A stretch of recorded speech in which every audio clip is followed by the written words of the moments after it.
நண்பர்களே, ஒரு கிராமத்துக்கு போய் உதவி செய்யறதுங்கிறது வேற. அந்த மக்களே தங்களை மேம்படுத்திக்கிற சக்தியை குடுக்கறதுங்கிறது வேற.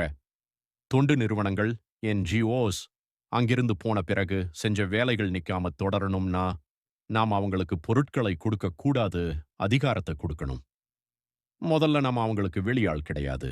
அந்த மக்களோட ஒருத்தரா மாறணும். அவங்களுடைய பாரம்பரிய மருத்துவம், காடுகளைப் பற்றி அவங்க அறிவு, இதையெல்லாம் ஒரு குறையா பார்க்காம ஒரு பலமா அசெட் பேஸ்ட் டெவலப்மெண்ட் பார்க்கணும். கிராம சபையோட அனுமதி இல்லாம எந்த ஒரு வேலையையும் நாம அங்க ஆரம்பிக்க கூடாது. வெளியூர்ல இருந்து டாக்டரையோ, இன்ஜினியரையோ கூட்டிட்டு வர்றதுக்கு பதிலா, அங்கேயே இருக்கிற இளைஞர்களை நாம தயார் செய்யணும். அவங்களுக்கு யுவதூத், இளைஞர் தூதுவர் அல்லது ஆரோக்கிய தூத், சுகாதார தூதுவர் அப்படின்னு பேர் வைக்கலாம். அவங்க தான் அந்த ஊர் மொழிய பேசுவாங்க, அந்த மக்களோட நம்பிக்கைய பெறுவாங்க. நாமே அங்கேயே இல்லனாலும் இவங்க அந்த மாற்றத்த தொடருவாங்க.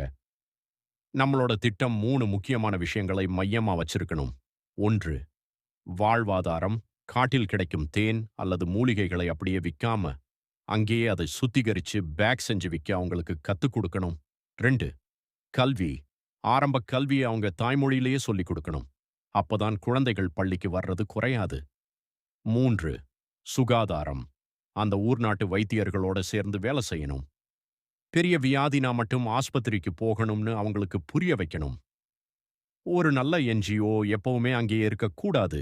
ஒரு கட்டத்துல கிராமமே சொந்தமா ஒரு நிதி அமைப்பை, வில்லேஜ் ஃபண்ட் உருவாக்க உதவணும். அரசாங்க திட்டங்களை அவங்களே கேட்டு வாங்குற அளவுக்கு அவங்கள அதிகாரப்படுத்தணும். நாம அங்கிருந்து கிளம்பும்போது, அவங்க வந்து செஞ்சாங்கன்னு சொல்லக்கூடாது. நாமளே செஞ்சோம்னு அந்த மக்கள் நினைக்க the